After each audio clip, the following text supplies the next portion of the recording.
Thank you so much for joining. I see quite a few new participants registering for this session and joining us today. A very warm welcome to you as well.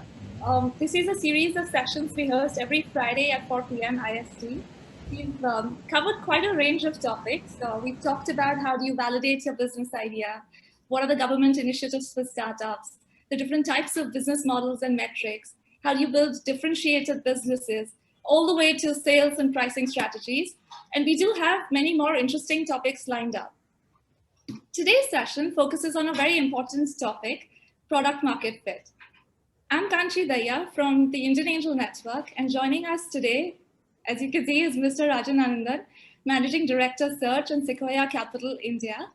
As a part of the leadership team at Sequoia, Mr. Rajan is focusing on developing Search into the world's top scale-up program for startups by acting as an investment advisor and mentor to the program's founders. He has a deep understanding of technology, operating expertise, and a track record of growing tech businesses across the region.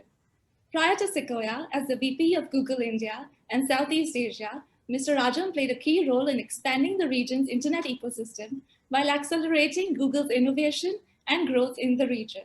He is also a prolific angel investor who has backed a number of successful startups at very early stages. Mr. Rajan also led Microsoft and Dell in India, worked for Michael Dell, the founder of Dell, and was earlier a partner of McKinsey & Company in Chicago.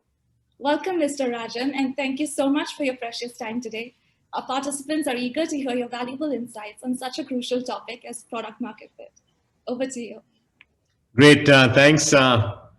Thanks, Kanchi. Hi, everyone. Hope all of you are having a good Friday evening. Normally on a Friday at 4 p.m., most of you as founders were probably either getting ready to ship a product or head out to a bar with your colleagues or your friends or family.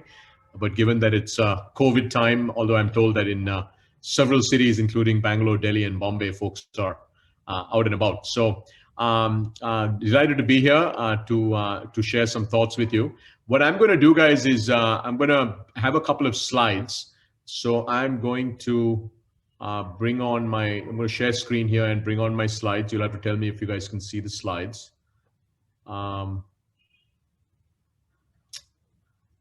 Okay. There we go. You can see that, Kanchi? Yes, I can. All right, cool. Okay, so what we're going to talk about today is finding product market fit. I'm assuming I see that there are quite a number of you on this call. I'm assuming almost all, if not all of you, are sort of very early stage founders or your entrepreneurs who are thinking about starting up. If you've already found product market fit and you're scaling very well, this is not going to be very relevant to you. So you may want to take your hour back and do something else. So what I wanted to do was actually start by getting a sense of who you are. And what I want to do is actually, we are using this product called Mentimeter. I don't know how many of you have heard of it. But what I'd like you all to do is, if you wouldn't mind, taking out your phones and scanning this and going to Mentimeter. And also, Ashmeet, if you could, on the chat box, just there you go. On the chat box, Ashmeet has just put in the link. You can either scan with your phone, or if you're at your laptop, it might be just easier to go to the Mentimeter. Go to the Mentimeter website. If you guys don't mind, I'd love for you to do this, because that would help me a lot in getting a sense of the kind of industries that you're from. Your SaaS company, or your B2B company, or your B2C, consumer internet, gaming. Also, I'd love to understand at what stage you are, and that way I can, as I go through this presentation, I can try to tailor what I'm going to say, right? I because I don't know any of you, it's hard for me otherwise to make sure that I can be as helpful as I can. So if you guys don't mind, I only see 10 of you so far. So all of you that are on, I see about 10 times more of you that are on. I see Dhananjay saying your saws. That's a new kind of business category. So Dhananjay, if you don't mind, just get on Mentimeter. You can scan this on your website. And I'm going to do, just quickly, I'm going to spend a couple of minutes running through a couple of polls and word cloud so I can get a read on exactly exactly what you guys are up to. I only see 16 of you that are on Mentimeter. Come on, guys. Surely, if you're a startup founder, you can do this. All you have to do is scan this, go to your go to the website Mentimeter, or you can actually click on that link that Ashmeet just put, menti.com. Okay, I only see 16 of you. That's all right. Let's get going, since in the interest of time. Okay, all right. Let's go to the next one. Okay, you should see this actually now, either on your phone or on your laptop. Which industry are you from? Just enter the industry. IT, education, healthcare, fintech. Wow, there you go. Okay, insurtech, education, edtech, SaaS. Cool. Okay. Now it's working. Lots of fintech, lots of education, lots of SaaS. I see online travel, insurtech, agri-tech. Okay, we're at 77. Keep going, guys. I think there are at least another 10 or 20 more of you. Okay, SaaS. Okay, so there's quite a bit of SaaS companies. Automotive companies, that's interesting. Logistics, B2B SaaS. All right, cool. So it's a pretty good broad mix. That's good. I wasn't sure whether it would be a pretty broad mix or not. So I see SaaS, EdTech, education, FinTech, IT. Oh, there's a footwear startup. Wow. Maybe there's more than one footwear startup. Okay, all right, cool. I think that's good.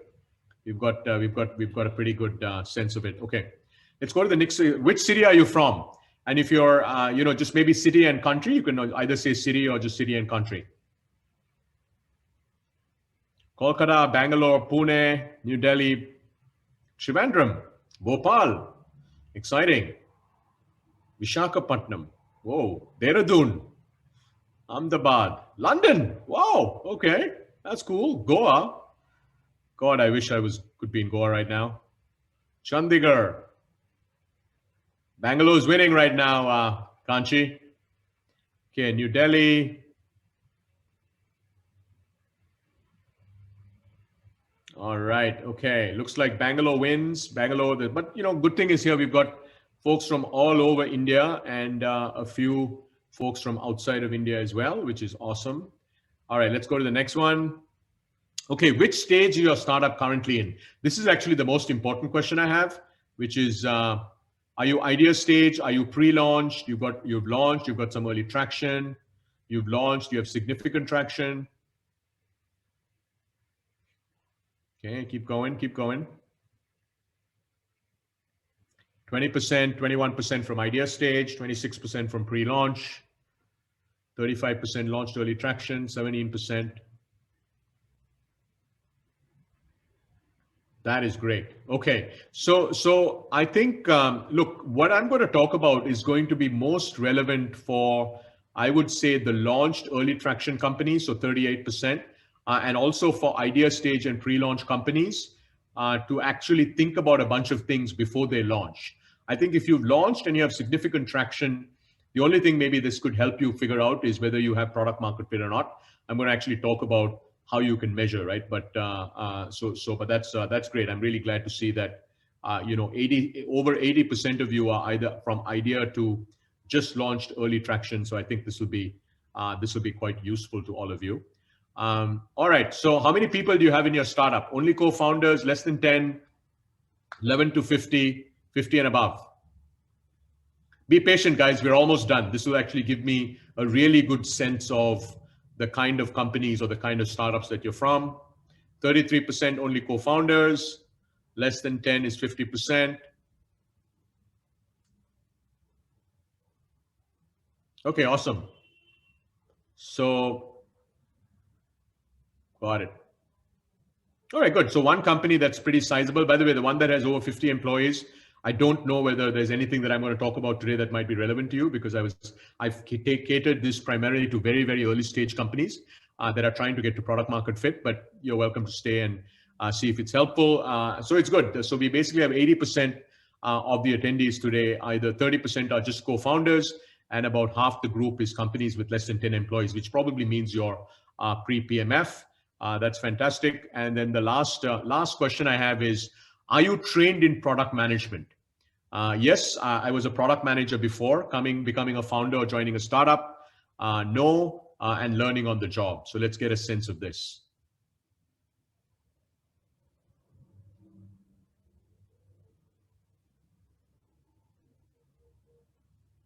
Okay.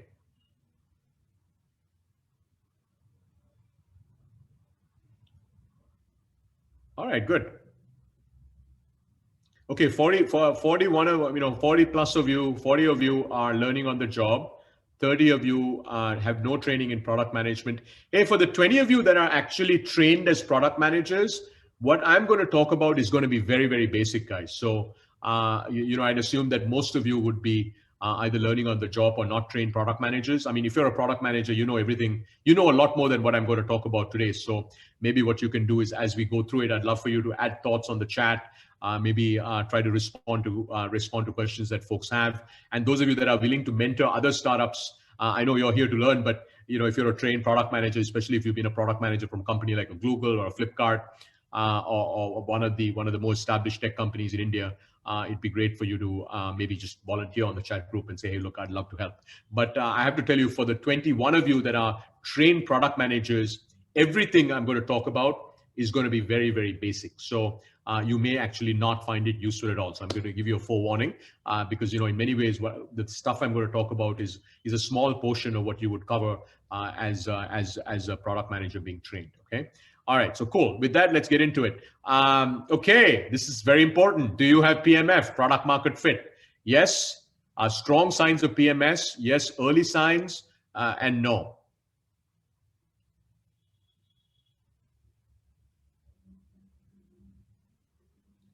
Okay, this is really good actually. About 50+% of you actually have early signs of PMF. One of the things I'd love to understand as we go through this is those of you that actually are in the 20%, so about 1/5 of this group, founders that are here.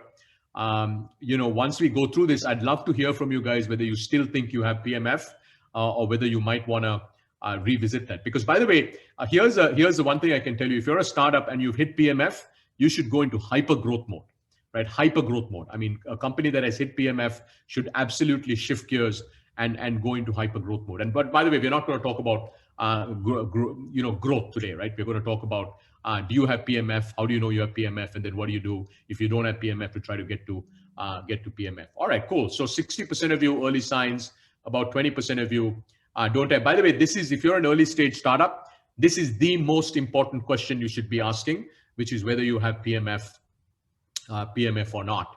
And I find that a lot of startups that they think they have PMF actually don't have PMF, which and they don't really realize that until they get to PMF, they probably shouldn't do anything, right? Okay, so let me start with why this is so important. Obviously, all of you are here because you think that getting to product market fit is important. But I've been investing personally as as an angel investor. I was investing in startups for over 20 years, and I've been now at Sequoia for about a year and 3 months or so. But one of the things that I've learned over several decades, and Sequoia has obviously learned over 50 years now globally, is that most seed stage companies don't get to PMF, right? That's the good news and the bad news. Most seed stage companies don't get to PMF, and that is why they fail. They fail because they don't get to product market fit, right? And by the way, the single most important question on this is, how do you know you have product market fit? How do you define it? And we're going to spend a lot of time talking about that, right?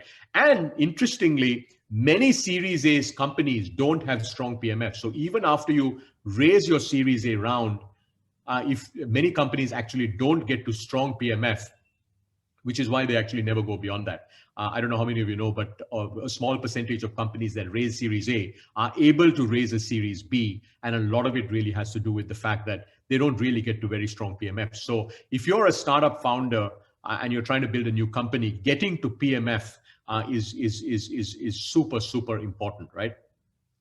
So 0 to 1 journey, I think all of you, it looks like at least many of you are in your 0 to 1 journey. The most important objective in the 0 to 1 journey for a startup is to find product market fit. This is the only objective you should have, especially if you've launched a company, or if you're thinking about launching a company, is how do I launch and how do I make sure I get to product market fit, should be the absolutely the only goal that you have as an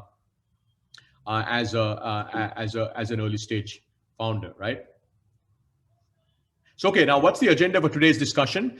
So as I mentioned, look, until you get to product market fit, you should not scale.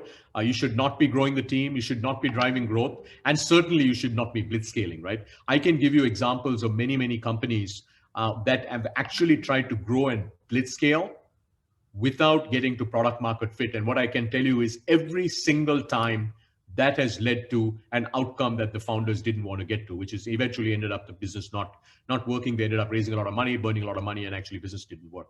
So in terms of today's discussion, I'm going to spend most of my time today on a topic that I have learned is so important that a lot of startups and founders don't really aren't as thoughtful about, which is how do you know whether you have PMF or not? How do you know that you have product market fit in your startup? The second is what are the most important things you should do to increase the odds of finding product market fit? By the way, it's not easy, right? You know, as I said, very few seed stage companies actually get to product market fit, and getting to product market fit is the hardest thing in a 0 to 1 journey. So it's not something that's going to happen in a month or two, but there are a set of things that you can do. I'm hoping, especially the 20% of this founders who are trained product managers, you obviously know, what you need to do. But for everybody else, I'll give some tips on what are the kinds of things that you should be thinking about. And then what should you do if you don't have PMF, right? That's the last question. And it's a pretty important question because at least for quite a number of you, even for those of you that actually think you have product market fit, at the end of this, you may conclude that you actually don't have product market fit. Okay, how do you know when you have product market fit? Guys, please stay on your Mentimeter. This is just start entering. Go back to your Mentimeter, by the way. I hope you guys didn't, because we are gonna use this a few more times. So for those of you that sort of logged out of Mentimeter, maybe Ashmit, you can put that Mentimeter link back on. Sure, Rajan, I just shared it on the chat group. Okay, guys, how do you know when you have product market fit? So the 20% of the trained product managers should be able to give me exactly what I'm looking for. Okay, so here we go. Customer feedback, customers paying on time, year-on-year sales growth, low CAC, consumer survey, happy clients, revenue, people using the product. Yeah, keep going, guys, keep going. We still have quite a number of you to go. Traction, revenue, customer feedback, repeat customers, happy clients, organic growth, sales, acceptance by the customers. All right, cool. Oh, there's one word I'm looking for. It is slowly beginning to emerge on this page. It's not one of the ones that are large. Traction, revenue, repeat customers. Yes, very important. Organic growth, yes, very important. Okay, so customer feedback, revenue, traction, repeat customers, organic growth, repeat purchase. I'm surprised that the 20% of you who are trained product managers can't tell me the one thing I'm looking for. I would have expected the 20% to basically tell me, and that would have clearly been the largest thing on this page, but that's okay. I think that's why you guys are here. All right, so there you go. So revenue seems to be the largest one. Customer feedback, yes. And I'm going to give you some stories. By the way, revenue by itself does not say you have product market fit. And I'm going to give you guys some examples of why revenue and revenue growth, in fact, is actually not an indication of product market fit. Repeat customers, certainly. Happy customers, certainly, and so on. Okay, let's keep going. Okay, so guys, here's, Mark Andreessen, hopefully you recognize him. Launched Netscape, has done lots of things, now leads Andreessen Horowitz. He has this definition, right? And I would say if you have this, you definitely have product market fit. You can always feel product market fit when it's happening. People say, look, you know it when you see it, you know it when you feel it. And this is sort of his definition, right? The customers are buying the product just as fast as you can make it, or usage is growing just as fast as you can add more servers. Money from customers is piling up in your company checking account. You're hiring sales and customer support staff as fast as you can. Reporters are calling because they've heard about your hot new thing and they want to talk to you about it.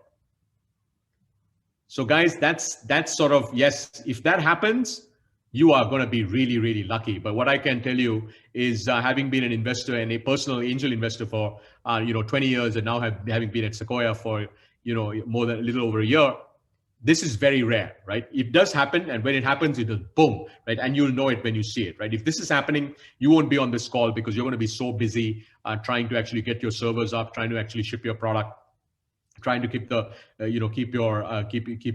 just make sure you can fulfill the demand that you have, right? It does happen, by the way. If this happens, you absolutely, those of you that said you have strong product market fit, this should be happening to you, right? If you have very strong product market fit, this is happening to you. I'll give you an example. We have one of our companies in the search cohort. It's an edutech company from our last cohort that's based in Indonesia. And last week, they let us know that on Sunday night, their traffic just went up like 100 times. And on Monday, their servers crashed several times because they just couldn't keep up with the traffic.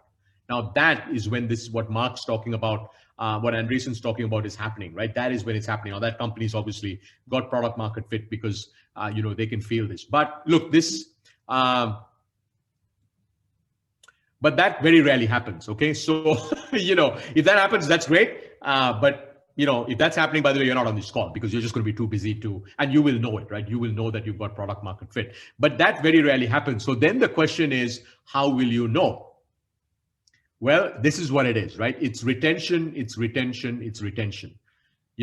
Are customers using your, do they come, do they use your product? Are they happy with your product? Do they keep coming back and using your product or buying your product? And I'll share some examples of both consumer internet businesses, as well as SaaS companies, right? I'm assuming most of you are sort of in the tech-enabled space, but it's the same thing, right? If you're in an offline business, it's about retention. Retention basically says that a set of core users of your product really love your product, they use your product, and they keep using it, right? So retention, retention. Okay, so these are the kinds of retention curves. By the way, if you're a company that's already launched, so those of you, there are about 20% of you that said you have very strong signs of product market fit, I would ask all of you to draw your retention curves. Look, hopefully, actually, let me just ask on the chat group here. Kanchi, can the founders actually, they can chat, right? Yeah, I think they can. Yes, send us messages via the chat. Okay, awesome. Hey, so the founders on the chat group, how many of you actually have a retention curve? By the way, just forget about the numbers, right? Which is the 30%, this is sort of more like a consumer internet app, right? Let's say this could be like a really good consumer internet app. Not a transactional app, by the way, consumer internet, let's say entertainment app or something like that. But how many of you have a flattening retention curve? The flattening retention curve is the gray one. Just put on the chat group, how many of you have like a flattening retention curve? Naren has a flattening retention curve. Rohit, B2B slow growth. Okay, we do have retention. Okay, that's good. All right, good. So look, I would say if you have, and by the way, the percentage of retaining users, that is very industry specific, as you'll see in a minute, right? That is very industry specific. So yesterday I listened to a pitch from a consumer company which has got 12-month retention of 90%. Okay, 12-month retention of 90%. Now that's an extraordinary product. Now that is very, very strong retention, right? So basically you have a green line, which is sort of a smiling retention. So what happens, guys, is, so let's say you've got a consumer app, let's say you have 100 users who download your app, and then 3 months later, you find that only 30% of those users are using it, but those 30% that are using the app, they'll continue to use it, right? So that is sort of the gray curve, if you will, right? That's flattening at 20%. But then you'll find that in some of you, instead of flattening out, it'll be flat for a while and then it'll start picking up again. That's called a smiley. So it's almost like it starts picking back up, and over time, as time goes on, the users that retain use the product more and more, right? So that's called a smiling retention curve. And then you have sort of the black retention curve, which is a declining retention curve. So what I can tell you is most startups actually have a declining retention curve. They have a declining retention curve, right? And if you have a declining retention curve, you don't have product market fit. Okay, that's for sure. Now, if you have a flattening retention curve, you should understand in your industry, in your segment, if you're a gaming company, if you're an online video app, if you're an edtech company, if you're a digital health company, you should find out in your industry what are the benchmarks for best of breed retention curves, and you need to benchmark yourself against that. Because just because you have a flattening retention curve doesn't mean that you have product market fit, right? Let's say you're in a segment where the best companies actually have a flattening curve at about, let's call it 60% month 3 retention or month 6 retention, and it holds at 60%, and you're at 20%. That means you don't have product market fit, right? Because you need to really, your benchmark should be 60. So that's the other thing to keep in mind. It needs to be either flattening or smiley, but the level at which it flattens is very dependent on the segment that you're in, right? This is one of the things that a lot of people get excited because they have 20% month 3 retention. The reality is 20% month 3 retention in many segments is actually very poor. It's very poor, right? You don't have product market fit just because you have a flattening retention curve at 20. So the question is, can you go in, if the benchmark is 60, then the question is, can you get to 30? Can you get to 40 over some period of time? Okay. All right. Moving now to, okay. Now here's another Mentimeter thing. Hopefully you guys, by the way, please keep it up because I have a few more questions I'm going to ask you. If you're building a video-based entertainment app in India, I should add in India, your month 3 app retention is 10%. Do you have product market fit? All right, guys, I know those of you that don't even know, just take a guess, right? You built a video app, you've launched it, you've got hundreds of thousands of users because there's a lot of demand for it. And only about 10% of your users are using your app 3 months from now. Do you have product market fit? Okay, that's good. 45 are saying no, 14 are saying yes, 6 are saying don't know.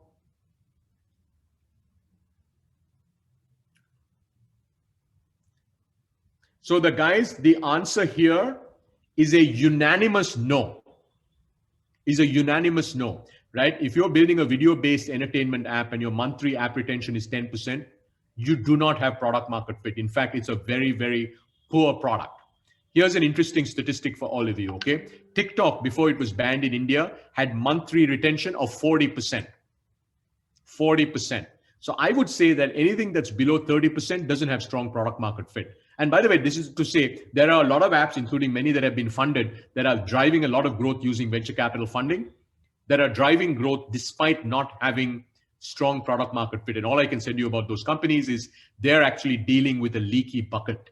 What that means is they spend money, they drive user growth, users come, 90% of them actually leave, or 95% of them leave, and you don't really have a sticky product, right? So hopefully you get the idea now, right? So it actually, so at 10% month 3 retention, I would say there's no products, maybe with the exception of gaming. Gaming might be a category.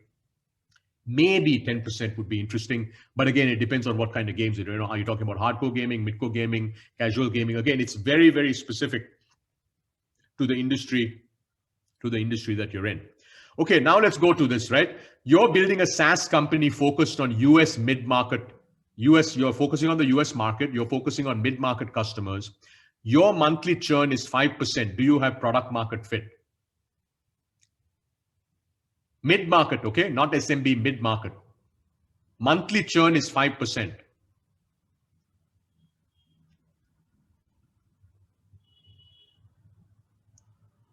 %71% of you are saying yes. All right, guys, now I'm worried. Now I'm really worried. So the answer is an unambiguous no. You do not have product market fit. I'm talking about mid-market, okay? I'm not talking about very small business in the US. Remember, I'm talking about the US market, which is a pretty established SaaS market. It's not India. And I'm talking about mid-market customers. US in the mid-market is over 1,000 employees, okay? US mid-market. So what does 5% monthly churn mean? 5% monthly churn means that at the end of the year, let's say you had $1 million of revenue, right? Last year. What 5% monthly churn means, if you don't grow the user base, 60% of your revenue will be gone. 60% of your revenue will be gone. Okay, this is, I didn't say it, but let's assume it's 5% monthly revenue churn. So actually in a mid-market business, and by the way, in an enterprise business, it would be a disaster, right? If you're building a SaaS company for the enterprise business, this would be a total disaster. But 5% monthly churn is actually very, very poor. So now I'm going to give you an example of a company. This is not a Sequoia company. It's a company that I'm an angel investor in, okay? So a lot of you said, right, revenue is an indicator of product market fit. I'll give you an example where revenue is not a product market fit, okay? This company had $100,000 of ARR, call it 15 months ago, okay? I just got a message from the founder this morning saying, hey, we've crossed 100K per month this month. So they're now at 1.2 million ARR, right? So you can look at this company and you say, look, they were at 100K 12, 13 months ago. Now they're at 1.2 million. They've grown 12x. But their churn is 6 to 7% monthly revenue churn. Okay, what does 6% monthly revenue churn mean? 6% monthly revenue churn means that 70% of their customers are going to be gone by the end of the year. So the only reason they're growing is because they just keep adding customers. They cannot hold on to the customers that they have. This company absolutely does not have product market fit. It does not have product market fit. So again, right, this is really, really important, guys, because the retention or the churn benchmarks really vary dramatically by type of business. And as a startup founder, that's why this PMF topic is actually very, very important, is because everybody assumes that a certain set of numbers, right? A lot of people assume that 30% monthly retention is good. Well, it kind of depends. Actually, in many spaces, 30% monthly retention is not good at all. Whereas in other spaces, 30% monthly retention is quite good, right? Okay, so that's retention, right? So that's one way you can look. Another way that you can look, and I would say to me, that is the best way in which you can measure product market fit, right? But you may have only launched, let's say you launched 2 months ago, so you don't have a lot of data, right? But what you could also do is actually, ask this question, right? So a lot of our startups, especially in Surge, we encourage them to go out and run this survey. So you ask this question of, how would you feel if you ask your users, right? Consumers, businesses, SMEs, whoever's using your product, how would you feel if you could no longer use the product?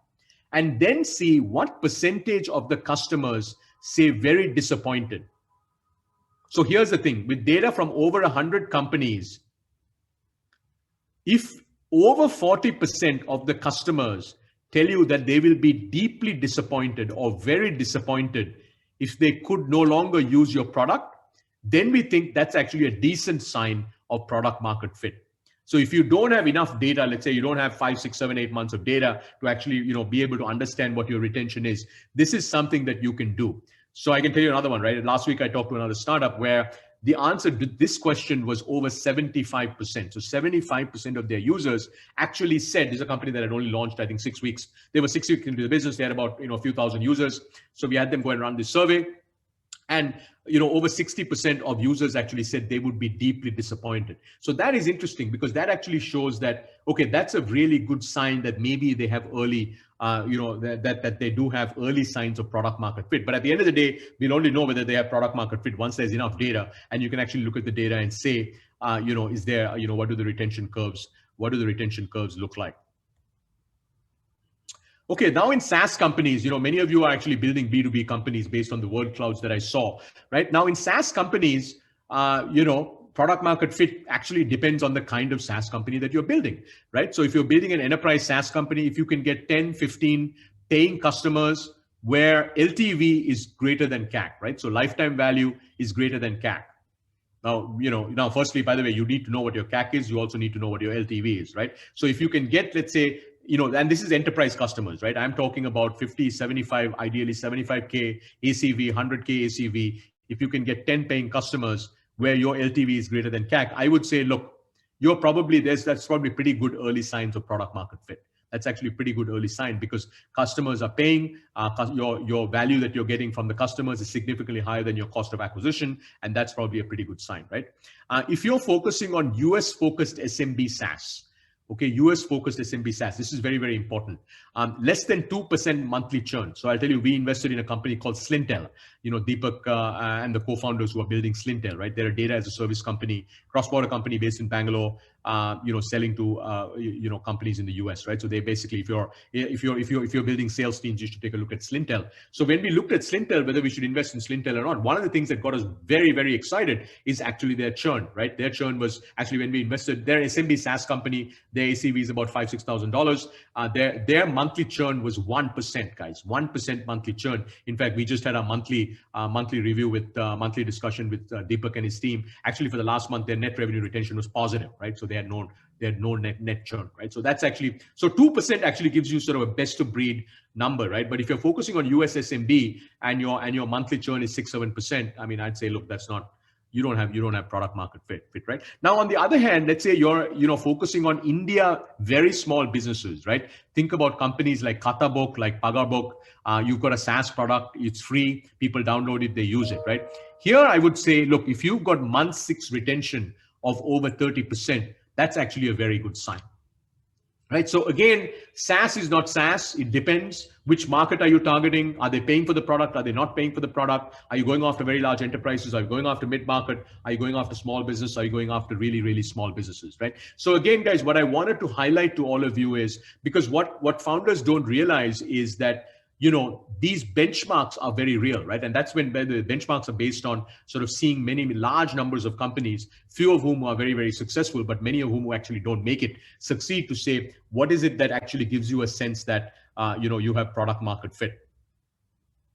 Okay, now let's talk about, so that hopefully, let me pause there, guys, and see any questions on how do you know whether you have product market fit or not? Let me pause here and maybe in the chat group, does that give you guys enough clarity on?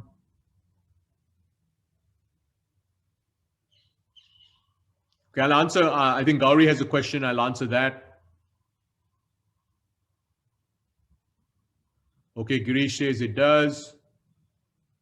Yeah, I mean, I think, Somesh, look, entrepreneurs selling a physical product, right? So again, right, if you're selling a physical product, actually, Gauri had this question, right? Is it a one-time purchase? Or is it like, if it's, let's say you're buying a house, okay? Let's say you're in the business of selling homes.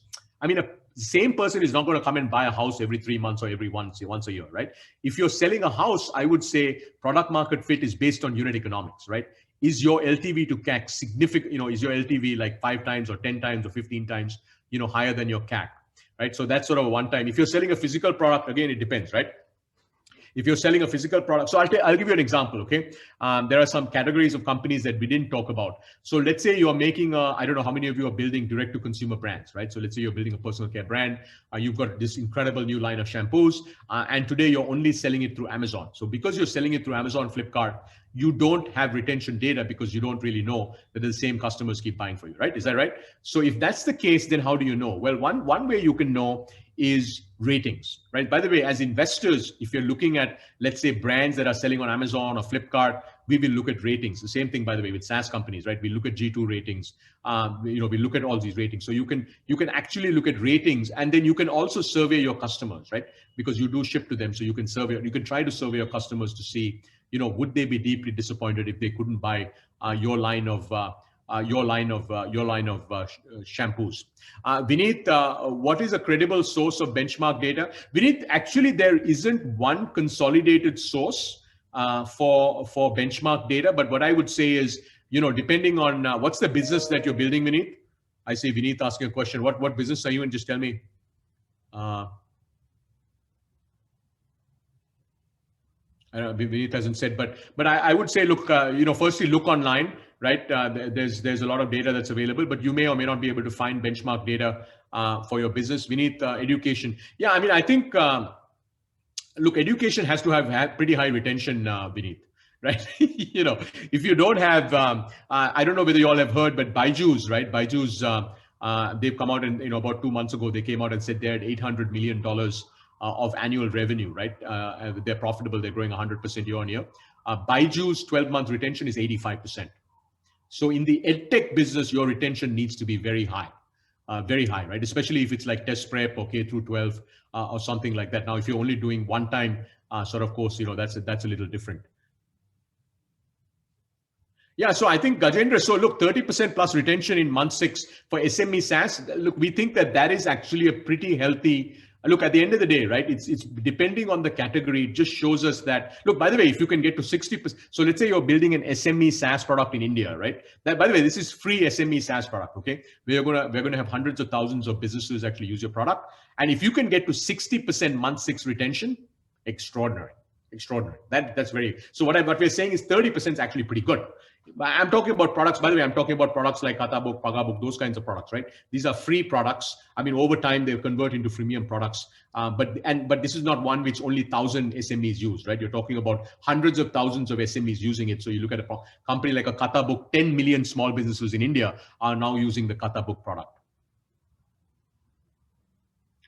Yeah, I think Gajendra has a good question. Look, if you have annual, Gajendra, what business are you in? Insurance. Look, 83% annual on insurance is not great. Because you should be. What kind of insurance is it, by the way? Is it health insurance, life insurance, etc.? Health insurance. Actually, that's not bad. I think 83% is actually probably pretty good. But again, right? Look, I don't know. See, as you can tell, I don't know I think it's pretty good. But what you should do is again try to go out and do get some benchmarks. And by the way, all of you as founders, this is super, super important. Okay. So over the next 3-4 weeks, try to call as many people in your space and find out and try to get to this benchmark data. Who's the best? What do they do? That kind of thing. Okay. All right. Let's keep going now in the interest of time. Okay. So hopefully now you've got some sense of that. And if you don't, by the way, keep thinking about it. And until you figure out what exactly are the set of metrics that you need to get to, please make sure you don't spend a lot of money on marketing, on sales teams, on growth until you're very confident that you can actually get to, that you do have product market fit. Okay. So now let's talk about, so what product market fit, really it's about retention, right? So how do you get to retention? Look, there's only one approach to get to retention. You have to be obsessed with your customers. You have to deeply understand your customers. You have to understand what their needs are. You have to understand what is it that they like about your product. What are they using? What are they not using, right? Are you really meeting a real need? Do you actually have a product that's significantly better than the alternatives that they have? So getting to product market fit is really all about being customer obsessed. That's the only way you're going to get there. It's not about being technology first. It's not about being investor focused. It's not about worrying about your competition. And it's really not about skills other than being trained as a product manager and learning about product management really helps a lot, right? So, for our Surge founders, we ran this sort of 8-week program on product management, right? For a small subset of our Surge founders. And what we discovered, guys, which is very interesting, was that most founders, in fact, every single one of them, didn't know how to do customer interviews the right way. Like, for instance, asking a customer, will you use this product, is a leading question. Almost always they say, yeah, sure. As opposed to saying, what do you do today? And, why do you do what you do, right? So there's a science even to the very basic, first basic thing of how do you ask questions when you're actually developing your products, right? Is very, very important. So being customer obsessed is super, super important. And quite frankly, if you're a startup founder, that you've launched, you're about to launch. So I'll tell you, we invested in Pagabook, as part of our this current cohort of Surge, right? The Pagabook founders actually had done thousands of interviews of SME owners before they started building the product, because they wanted to deeply understand the exact needs and they wanted to hone in on what is it that they could build that would be very, very useful, right? And then even today, both the founders, the founders at Pagabook actually talk to 10, 20, 30 customers themselves every single day, right? And now obviously they're at this hyper growth curve, so they get huge amounts of feedback sort of as they go. So I think, look, the first step about being customer obsessed is knowing your user, right? This is really, really important as an early stage customer, right? So firstly, look, you may have started building your product because of a need that you have. That's really good. Most successful startups, the founders actually felt a need for themselves and they started building their product. But please keep in mind that you are not the only user, okay? There are many, many other users. And it's very, very important, especially as a early stage startup, seed stage startup, to be very, very focused and deeply understand who the user is. right? So hopefully those of you, the 20% of you that are product managers, understand user personas, you've been trained in all of that kind of stuff. But for everybody else, right, being able to deeply define, very, very clearly define who's the type of user, what are the user personas for whom you're building your product. And this becomes very, very important, right? One of the mistakes that early stage companies make is they start building a product for many different types of users, right? And as a result, it's a mediocre product for every single one of those types of users, as opposed to building a product that's extraordinary for a very focused type of user. Okay, so now here are the most important things to do if you want to increase the odds of finding PMF, right? These are pretty obvious. Now, for the 20% of you that are trained product managers, everything that I'm going to say is going to be, very, very basic to you guys, right? So I'm sorry that if 20% of you that are here, this is all really, really basic to you, right? So look, the most important things, right? Who is the user? Very, very clearly defining user personas. How many of you have defined your user personas? If you can just add to your chat box, I'd love to just see how many of you defined your user personas. MS, yes, done. Me, more than 30. By the way, you cannot have 30 user personas. You cannot have 30 user personas as a seed stage company, unless you're a Google. Okay, customer profile. No, it's slightly different, right? User personas is a type of customer. Yes, Sandeep, that's good. 5 personas, yeah, 3 to 5 personas is probably good. 2 is probably even better. 3 is good. Okay, that's good. Rohit, okay, good. 2, good. Okay. All right, cool. Looks like a fair number of you have user personas. That's great. That's good, right? Those of you that haven't done it, please do it. But those of you that have, one of you said 30, one of you said 5, you should really ask yourself, right? Look, really, are there 5 personas or not, right? I mean, yeah, maybe there are, but maybe there aren't, right? The second thing then is really, why will they love you, right? Why will they use your product, and why will you delight them? This is really, really important. I find that most seed stage startups, they don't deeply understand exactly what need they're trying to meet. So as a result, what they'll do is they get a lot of feedback and they'll build a lot of features. But what they find is they don't get to product market fit because they haven't found that core user need. What is that core need that users have that they can build for, right? So this becomes really, really important. And then the last one is retention, obviously, right? Which is, why will they keep coming back, right? Is there a reason that you're giving them to keep coming back? All right, what I'm going to do now is Conversate is a SaaS company. They were in our third cohort of SaaS of Surge. What I thought I'd do is Tamanna is the founder of Conversate. You guys probably have, none of you have heard of, I'm sure have heard of Conversate, but I wanted to have her sort of share with you. This is a company, by the way, that had several $100,000 of ARR when they actually started Surge, and now actually has several million dollars of ARR, 6 months after they started Surge. So they're growing very, very rapidly. But they actually did this exercise despite having revenue, despite actually having a lot of traction. They went back to the drawing board, really, really tried to understand and define their user personas. So I thought it might be interesting for all of you to hear from Tamanna.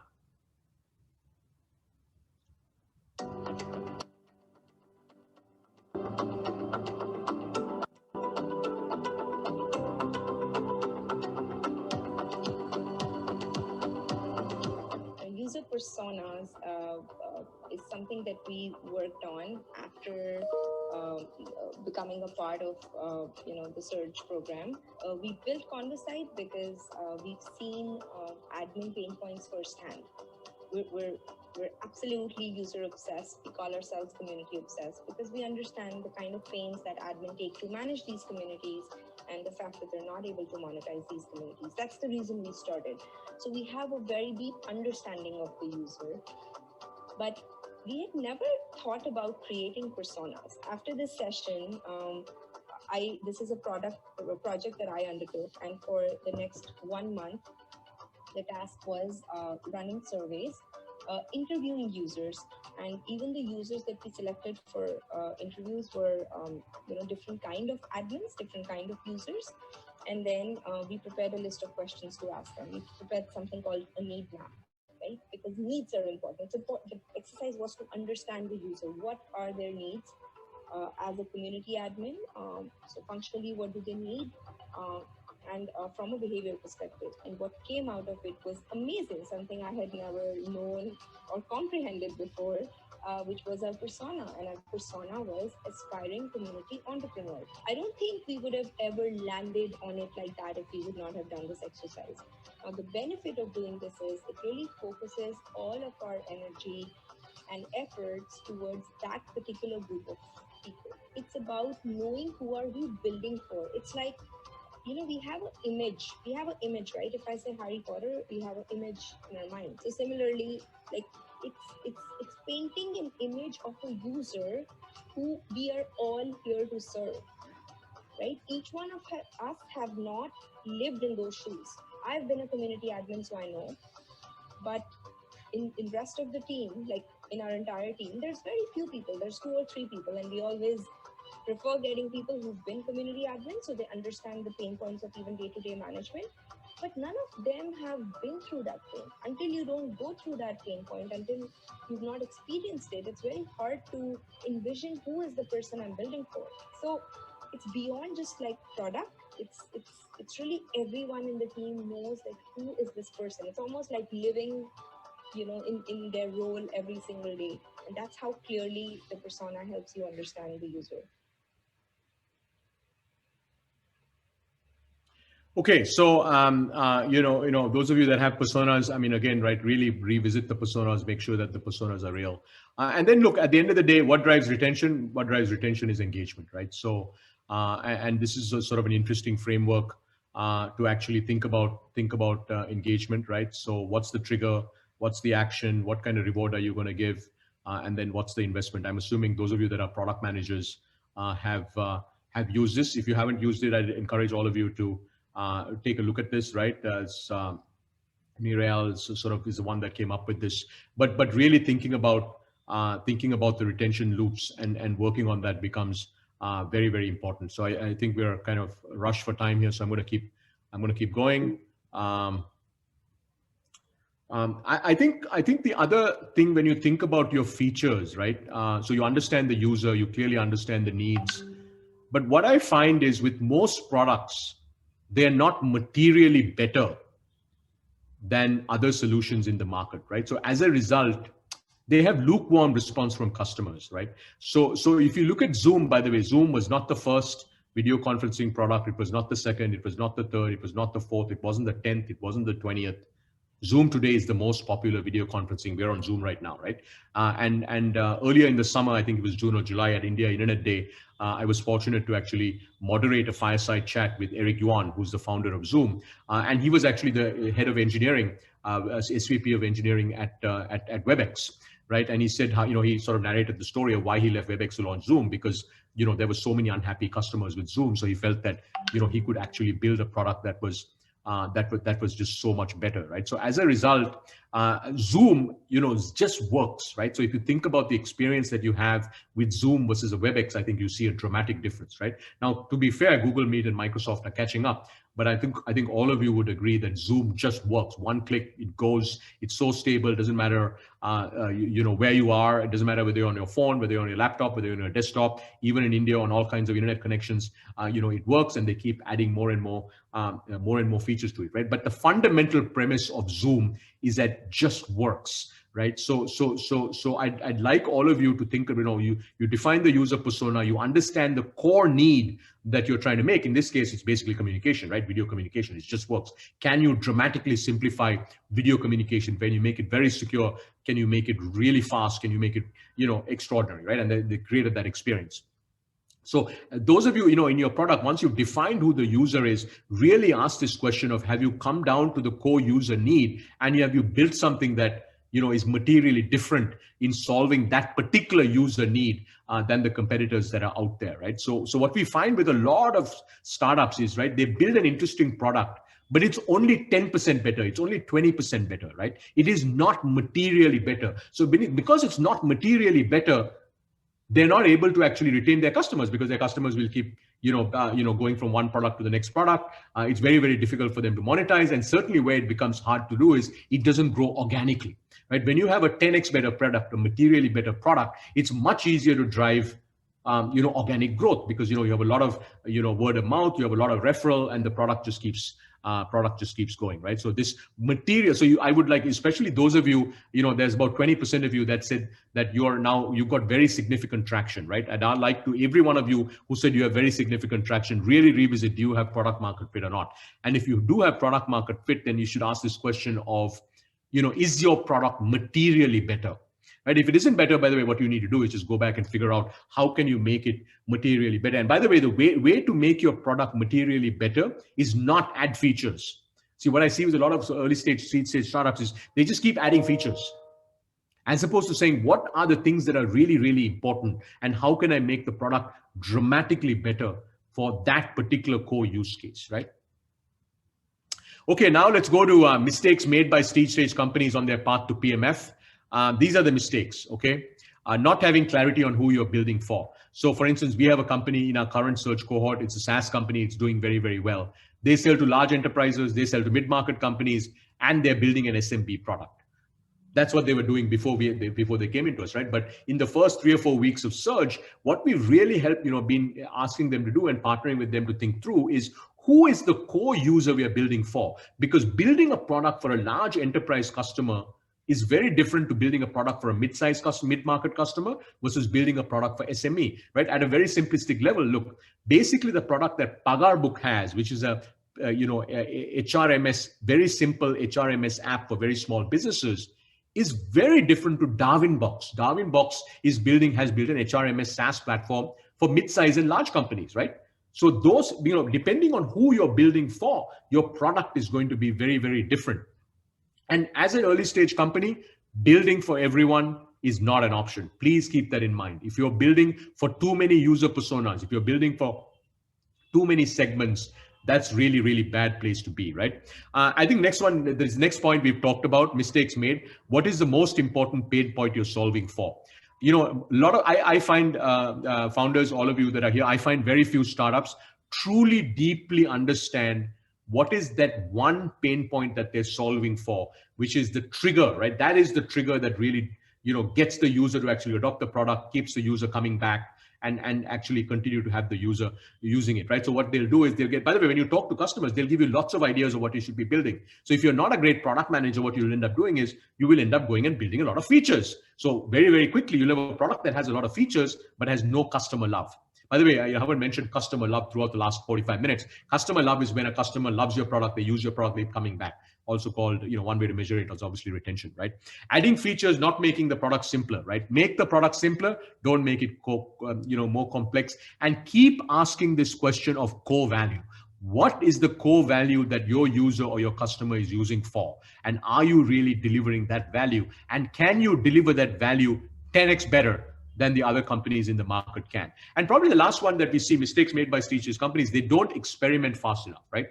So they just don't experiment fast enough. The reality is, those of you that are product managers know this, if you don't have product market fit, it is super, super important that you keep experimenting so that you can figure out what works, what doesn't work, So be customer obsessed, very deeply define who your user profile is, understand the core value that you're trying to solve for, don't add features, reduce features, right? And keep experimenting until you can actually get to a point where you actually have, when you get to product market fit. By the way, this takes time. This cannot happen in 30 days. It cannot happen in 60 days. Sometimes it can just happen to you. And if it's happened to you, fantastic. But otherwise, but I can tell you, there is a science on what you need to do to get to product market fit. It takes time. You have to be very, very rigorous. You have to be very disciplined and actually work your way through it. But at the end of the day, it's about being customer obsessed and trying to get to the core user, the core value that you're really trying to build for. So the biggest mistake in driving growth before reaching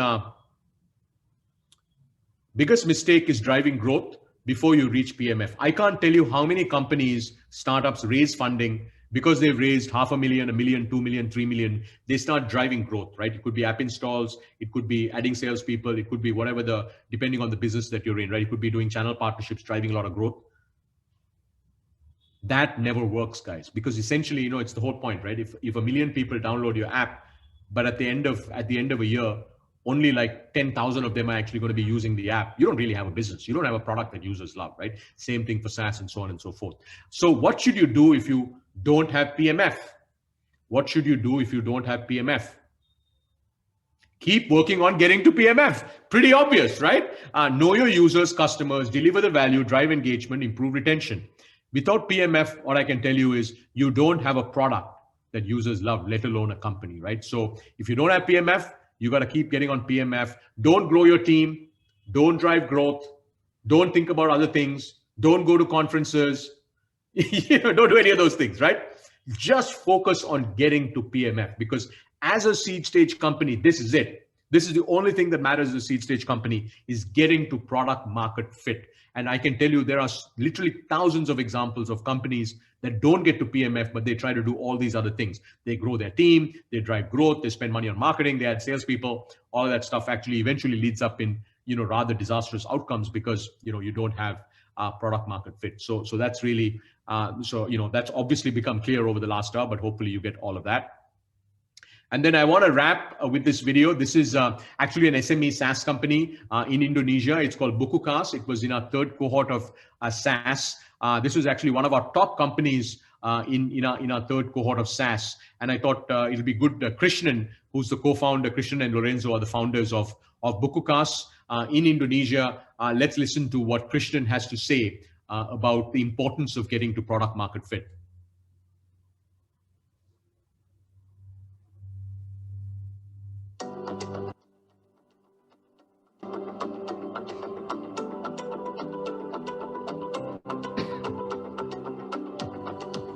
Before Search for Sure, we didn't have PMF. As a matter of fact, I thought every company would get PMF in 2 months, so you don't have to do much. I didn't really take that topic that seriously, because we had done enough research with the users, so we knew that we were building something that users wanted. So I thought PMF would just come, right, in 2 months. It really helped that people like Rajan and others pointed it out very clearly, repeatedly, and that got our attention to that, because we had assumed, oh, that's going to change when we change this feature, or that's going to change when this thing comes out. Like, we had a very relaxed approach to that, which people at Search pointed out very well for us to correct that. The reason for that is very straightforward, right? Like, if people don't stick with you, you have a leaky bucket. That means more water you pour in it, more water leaks out, and you don't have anything. So you just have a shell, right? There's no value to a shell. There's value to what's inside it, right? So, which is the users that stick. The number one thing was listening to advice and actually following through on that, which was when we went into Search, we had so many OKRs. So we had set up so many different OKRs for ourselves about, oh, we need to get this license for doing this financial services. We need to get n number of different things, we had set it up. And I remember that conversation with Rajan very clearly, where he was very clear, throw all of it out. Like, literally throw all of it in the basket. You have one OKR that you should have, which is find PMF.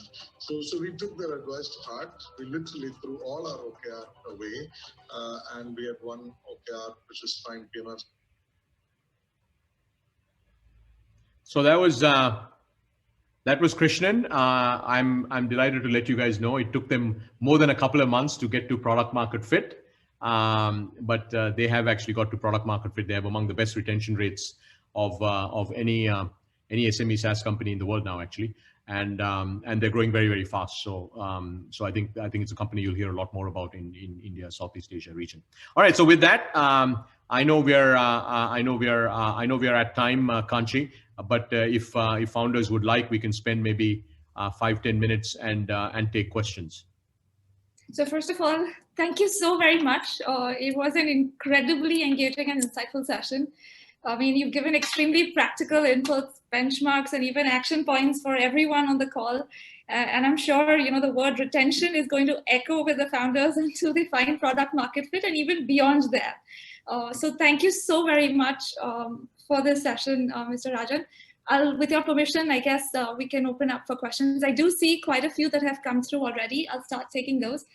And if there are any other questions that founders have, I'll request them to leave it in the Q&A tab at the bottom of your screen. So the first question is is from Smita. She asks, you mentioned about a SaaS company in your cohort who narrowed their target customers, so large customers plus SMBs. Can you highlight the process they took to do so? Yeah, I mean, look, I think the process there was twofold, right? One, we tried to understand where was the product most applicable, right? To be fair to these guys, they have grown very nicely. So they've got customers who are very large enterprises. They have customers in mid-market, and they were building product by SMB that had some early signs of success. So the first big step is to say, look, which of these customer segments, which of these segments is largest, right? Where is the large market? Because what you don't want to also have, by the way, which we didn't talk about today, is find PMF in a very, very, very, very tiny market, right? So there, first thing we figured out was, hey, look, large enterprise actually has a very large TAM, right? Total addressable market. So that's first thing. Second thing we found, and we said in SMB, actually the TAM is quite small today. It'll be large over the next 5-10 years, but the TAM is actually quite large in the large enterprise segment, right? So we said that's the first thing. So the second thing we said was we went and actually understood, which segments did we have the best PMF, right? Which segments where customers really loved us. And we figured out that, look, in large enterprise and mid-market, customers really love this product. It was really, really meeting some core user needs that they have. Whereas in SMB, it was okay. I mean, it was a nice to have product, it was all right? So it was really a triangulation of those things, right? Market size, how well does the product work? Where does it really meet a core user need? Where are we going to be able to drive a lot of, because this company actually does have product market fit. It just had varying levels of product market fit across different customer segments. So that's when we said, okay, they would like to double down on enterprise and really build a business around enterprise. So I would say for all of you, especially if you're in this situation where, by the way, the easiest thing to do is sell to everyone, right? If you're in a revenue first business, what I mean by that is, there are distribution first businesses, right? So there's a company like a Katabok or a Pagabok or even a BukuKas, right? They get a large number of SMEs on, or in a consumer business, you have a large number of consumers that download your app, start using your app, and then you monetize through, later through commerce or advertising or freemium or a consumer paid subscription. But if you're in a revenue based business, which many of you may be in revenue first businesses, what I can tell you is getting revenue is not very hard. Getting high quality revenue that retains is very hard. Okay, the difference is high quality. Are you getting revenue from the customers who most value a product? Retaining is, do they keep buying your product, right? Whether it's a SaaS, they keep renewing. If it's a product which you buy every 6 months, they keep buying the product every 6 months. So that is the king, because a lot of startups actually, get into a position of thinking, like I gave you my own example, right? I really like this team. This is actually a repeat founder team. They're repeat founders. They're now at 100, they're at 100K a month of SaaS revenue, very high gross margin, but their churn is terrible. They don't have product market fit. And I keep telling them, we don't have product market fit. They're like, yeah. But so they will just keep going. It's the leaky bucket that Krishnan from BukuKas talked about, right? Thank you.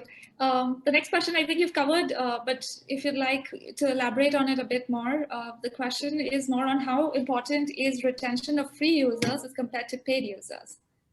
Yeah, I would say if you have a freemium product, the retention of your paid users is the most important, right? So let's just say you have a freemium. Okay, I'm just going to make up some numbers. Okay, I have no idea what business you're in, but let's say your free to paid conversion is 5%. Okay, I'm just assuming that. And let's say among your paid users, you have 98% retention, right? But among your free users, you have only 30% month 12 retention. That's perfectly fine, right? Now, what I would ask is, what is my LTV to CAC, right? Lifetime value to cost of acquisition, because that the free to pay conversion rate and the retention rate of the free user actually drive a big input to my LTV to CAC map, right? So if my LTV to CAC is very healthy and my paid user retention is very high, that's a very, very good thing. Then you probably do have product market fit. Because free users, by the way, free users by definition, especially when you have a freemium product, right? One of the concepts we didn't talk about today is, the core users, right? Who are your core users, the ones that really value your product, the power users, right? So your power users are the ones that are most likely going to pay the product and lose the product. If it's a paid product, your power user retention needs to be very high. Okay, so the next question is, how much time since inception does an early stage startup take to hit PMF? Yeah, it's very interesting. As I said, it could take a very long time, right? But I can tell you, it's almost never happens where you find it in a month. We launch, we got product market fit. That doesn't happen. If you're really lucky, maybe it'll happen, but otherwise no. So it could take a few months. It could take 2 years. But what I can tell you is, until you find product market fit, don't do anything else, right? Because your natural tendency would be to drive growth, would be to hire more people, to move into an office once COVID ends. Don't do any of those things. But that's the whole point, right? Because there's no defined time. It's not like 1, 2, 3, 4 months, because it really depends on the user segment. It depends on the problem you're trying to solve. It depends on how good a product managers are you, so that you can actually do the right sorts of things. Okay, thank you. We don't have much time, so I'll just wrap up with maybe 2 questions. How do you attract customers to talk to founders before building the product? So they normally receive poor to no response. So how do you get customers to talk to you? Yeah, I mean, look, it depends on what you're building, right? I mean, if you're building a B2B product, you absolutely have to talk to customers. Do not start building your company. Don't even launch your company until you talk to customers, because you have to make sure. This is one of the mistakes that especially technically focused founders make, right? They start building stuff and then they figure out there's no market for it because they didn't talk to anybody before building this thing, right? Keep in mind, just because you think somebody's going to pay you for it doesn't mean they're going to pay you for it, right? So I would say, if it's business B2B, talk to companies, whether they're small, like I told you, right? Pagabook, they talk to thousands of small businesses before they actually wrote a single line of code, right? If you're talking to consumers, again, right, find consumers that you can talk to. And by the way, you can actually do very interesting things with Facebook, right? For instance, a lot of startups, right, they'll run sort of Facebook campaigns just to sort of figure out what's interesting, what's not interesting. You can run consumer surveys, but talking to customers, there's nothing like talking to customers. But for all of you that are going to do customer interviews, please go online and learn how to do customer interviews well. Because most people actually don't interview customers appropriately. They ask leading questions. Asking a customer, will you buy this? Will you use this? Very bad question, because most likely they will say yes. But asking them, what do you use and why do you use it? And what's difficult about it? That's a good question. Fantastic. Thank you so much. One last question before we close. Is there a guideline to determine correlation between margin, retention, and PMF? No, I mean, there's no guideline, right? But look, at the end of the day, if you're going to build a company, you need to have PMF. If there's one thing you guys are all taking away, that's the only thing you're taking away. Secondly, your LTV has to be greater than CAC, right? So your lifetime value has to be greater than CAC, because otherwise it doesn't work, right? So if your CAC is $100 and your LTV is $98, you're losing money on every customer, right? So gross margins, and by the way, I mean, depending on the business, right, higher the gross margin is the better. But there are businesses where you have 7, 8, 9, 10% gross margin. If your cost structure is very, very low, your CAC is very, very low, you can still make the math work in a business like that. Not in a SaaS company, but let's say in an e-commerce business. But probably the last thing I'd say, Kanchi, before we wrap up, is we talked a lot about PMF. But if for all the founders on the call, deeply understand the underlying dynamics of your business. What I mean by that is, what are the revenue models? What are the unit economics? How do they work? What's best practice retention? What is best practice gross margin? Like, for instance, if you're a SaaS company, you're pitching to Surge, depending on the kind of SaaS company you are, right? Prosumer SaaS, SMB SaaS, Enterprise SaaS, US SMB SaaS. We look at unit economics and we will benchmark your unit economics. I mean, if you've launched, right, and you've got some traction, you've got 100 or 200K of revenue. As I said, look, we fund a lot of companies pre-launch, right? Where they don't have a product in the market. But for those founders that we actually invest in pre-launch, Kanchi, we try to really understand how much research have they really done. Have they built products before? Do they understand the core user that they're solving for? Do they understand the core value that they're going to deliver to those user groups, etc.? Okay. Thank you so much. A big thank you, Mr. Rajan, for the session. It couldn't have been better, and it was extremely comprehensive. And there's plenty of feedback coming in from all the participants on the call that they've really benefited from the session. So thank you so very much on behalf of all of them. I'm just voicing their feedback as well. So thank you so very much for this session. Truly. Great. Thank you, Kanchi. Hey, thanks to all the founders for dialing in, guys. I hope this was useful. Please do go and spend a lot of time on this topic of PMF, because I know your natural tendency is to keep building, keep growing, keep building, keep growing.